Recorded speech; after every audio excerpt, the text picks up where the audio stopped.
ಒಬ್ಬ ಮನೆ ಕೆಲಸದ ಆಕೆ, ಕಸವನ್ನ ಗುಡಿಸುವಾಕೆ, ಪೊರಕೆಯಲ್ಲಿ ಕಸವನ್ನ ಗುಡಿಸುವಾಕೆ ಮನಸ್ಸು ಮಾಡಿದ್ರೆ ಒಬ್ಬ ಪ್ರಧಾನಿ ಮೊಮ್ಮಗನನ್ನು ಕೂಡ ಶಿಕ್ಷಿಸಬಲ್ಲಳು ಅನ್ನುವುದು ಇವತ್ತು ಪ್ರೂವ್ ಆಗೋಯ್ತು ಆಕ್ಚುಲಿ. ಎಸ್, ಇದು ಬೇಕಾಗಿತ್ತು ಕರ್ನಾಟಕಕ್ಕೆ ನ್ಯಾಯ. ಯಾರ್ಯಾರು ನ್ಯಾಯ ಬೇಕು ನ್ಯಾಯ ಬೇಕು, ನ್ಯಾಯ ಸೋಲ್ತಾ ಇದೆ, ಎಲ್ಲ ರಾಜಕಾರಣಿಗಳು ಮತ್ತೆ ರೌಡಿಗಳು ಎಲ್ಲ ಕಿತ್ತು ತಿಂತಾ ಇದ್ದಾರೆ ಕರ್ನಾಟಕನ ಅಂತ ಬೊಬ್ಬೆ ಹೊಡಿತಾ ಇದ್ರು. ಅವ್ರೆಲ್ರಿಗೂ ಕೂಡ ಇವತ್ತು ನಿಜವಾಗ್ಲೂ ಖುಷಿ ಆಗೋಗಿದೆ ಸ್ವಾಮಿ, ಖುಷಿ ಆಗಿದೆ. ಎಸ್, ಇದು ಬೇಕಾಗಿತ್ತು ಆಕ್ಚುಲಿ ಕರ್ನಾಟಕಕ್ಕೆ. ಅಂದ್ರೆ ನೀವು ನೋಡಿ ಪಾಪ, ಅವಳು ತಾಯಿ ಸಮಾನ, ಆಕೆ ತಾಯಿ ಸಮಾನ.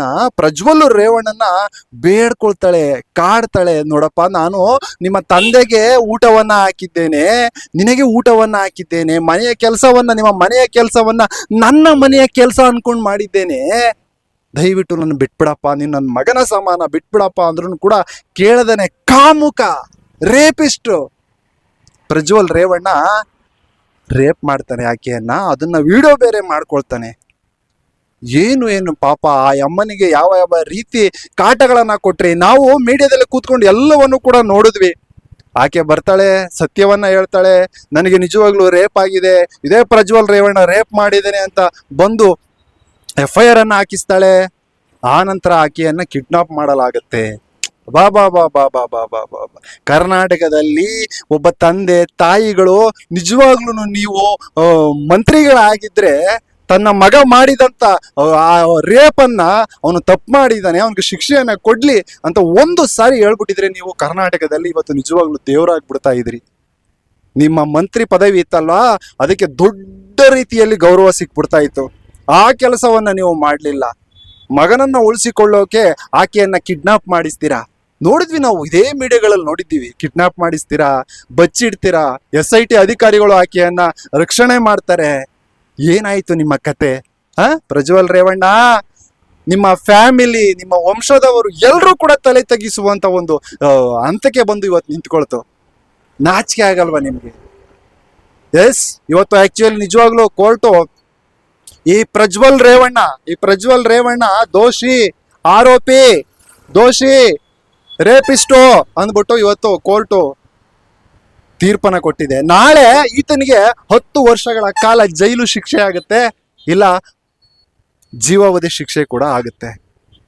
ಎಸ್, ಇದೊಂದು ನೋಡಿ, ನಾಲ್ಕು ಜನ FIR ಅನ್ನು ಹಾಕ್ಸಿದ್ರು. ಇದು ಮೊದಲನೆಯ ತೀರ್ಪು, ಫಸ್ಟ್ ಮನೆ ಆಯ್ಕೆಯ ತೀರ್ಪು ಇದು. ಇದರಲ್ಲೇ ನಿಜವಾಗ್ಲೂ ಒಂದು ಗುಡ್ ನ್ಯೂಸ್ ಬಂದಿದೆ ಕರ್ನಾಟಕಕ್ಕೆ. ಎಸ್, ಇದು ಬೇಕಾಗಿತ್ತು.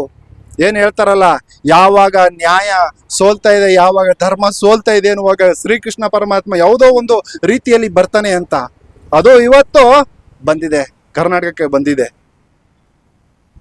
ಎಸ್, ನಿಜವಾಗ್ಲೂ ನಾವು ಕೂಡ ಅನ್ಕೊಬಿಟ್ಟಿದ್ವಿ, ಬಿಡ್ರಿ ತುಂಬಾ ಪ್ರಭಾವಿಗಳು ಕೋಟಿ ಕೊಳಿತಾ ಇದೆ ದುಡ್ಡು, ಎಲ್ರಿಗೂ ಚೆಲ್ಬಿಡ್ತಾರೆ, ಗೆದ್ದು ಬಿಡ್ತಾರೆ, ನ್ಯಾಯ ಬಿದ್ದೋಗುತ್ತೆ, ನ್ಯಾಯ ಸೋತೋಗುತ್ತೆ ಅಂತ ನಾವು ನಿಜವಾಗ್ಲೂ ಒಂಥರ ಹತಾಶರಾಗ್ಬಿಟ್ಟಿದ್ವಿ. ಎಸ್, ಇದು ಬೇಕಾಗಿತ್ತು ನಮ್ಗೆ, ಇದು ಬೇಕು ಕರ್ನಾಟಕದವರಿಗೆ. ಒಂದ್ ಕಡೆ ಪವರ್ TV ಮುಖ್ಯಸ್ಥರು ತುಂಬಾ ಚೆನ್ನಾಗಿ ಹೇಳ್ತಾರೆ. ನನಗೂ ಕೂಡ ಆಫರ್ ಬಂದಿತ್ತು, ನನ್ನ ಪರ ವಿಡಿಯೋ ಮಾಡುವಂತ, ನನ್ನ ಪರ ವಿಡಿಯೋಗಳನ್ನ ಮಾಡಿ, ರೇಪಿಸ್ಟ್ ಅಲ್ಲ ಅಂತ ವಿಡಿಯೋಗಳನ್ನ ಮಾಡಿ 50 ಕೋಟಿ 100 ಕೋಟಿ ನಾನು ತಗೋಬಹುದಾಗಿತ್ತು. ಆದ್ರೆ ನಾನು ತಗೊಂಡಿರ್ಲಿಲ್ಲ. ನಾನು ಅವರ ವಿರುದ್ಧವಾಗಿ ನಿಂತೆ. ಇದೇ ಪ್ರಜ್ವಲ್ ರೇವಣ್ಣ ಮತ್ತೆ ರೇವಣ್ಣ ಅವರ ವಿರುದ್ಧ, HD ದೇವೇಗೌಡರ ವಂಶದ ವಿರುದ್ಧ ನಿಂತೆ.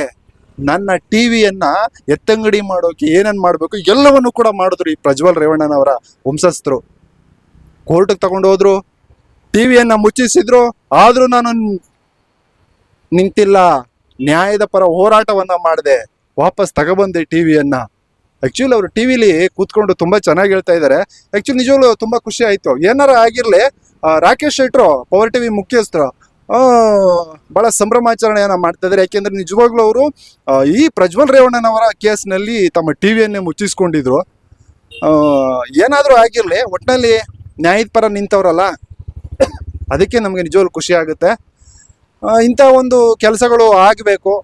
ನಿಜವಾಗ್ಲೂ ಒಬ್ಬ ಮೀಡಿಯಾದವರು ಜರ್ನಲಿಸಮ್ ಮಾಡಿದ್ದಾರೆ ಅಂದಾಗ ಇಂಥ ನ್ಯಾಯದ ಪರ ನಿಲ್ಲಬೇಕು. ಯಾವುದೋ ದುಡ್ಡು ತಗೊಳ್ಳೋದಂತೆ, ಅವರ ಪರ ವಿಡಿಯೋಗಳು ಮಾಡಿಕೊಂಡು ದುಡ್ಡು ತಮ್ಮ ಕೂಲಿ ಕೆಲಸದವ್ರಿಗೆ ಕೊಟ್ಕೊಂಡು ತಮ್ಮ ಜೇಬನ್ನ ತುಂಬಿಸ್ಕೊಂಡು ಕರ್ನಾಟಕ ಹಾಳಾಗೋಗ್ಲಿ. ಆ ರೀತಿ ಮೀಡಿಯಾಗಳಿಗೆ ನಿಜವಾಗ್ಲೂ ನನ್ನ ಧಿಕ್ಕಾರ ಇದೆ. ರಾಕೇಶ್ ಶೆಟ್ಟರು ತುಂಬ ಈ ಒಂದು ಕೇಸಲ್ಲಿ ನಿಜವಾಗ್ಲೂ ಬಹಳ ಒಳ್ಳೆ ಕೆಲಸವನ್ನ ಮಾಡಿದ್ದಾರೆ. ತುಂಬಾ ಖುಷಿ ಆಗುತ್ತೆ. ಎಸ್, ಇದು ಕರ್ನಾಟಕಕ್ಕೆ ನಿಜವಾಗ್ಲೂ ನ್ಯಾಯ ದೇವತೆ ಇವತ್ತು ಕಣ್ಣು ತೆರೆದಿದ್ದಾಳೆ ಅಂತ ಕಾಣಿಸುತ್ತೆ. ನ್ಯಾಯಕ್ಕೆ ನಿಜವಾಗ್ಲೂ ನ್ಯಾಯ ಸಿಕ್ಕಿದೆ. ಇದು ನಿಜವಾದ ಬೆಳವಣಿಗೆ. ನಿಮ್ಗೇನು ಅನಿಸ್ತದೆ ಕಮೆಂಟ್ ಮಾಡಿ.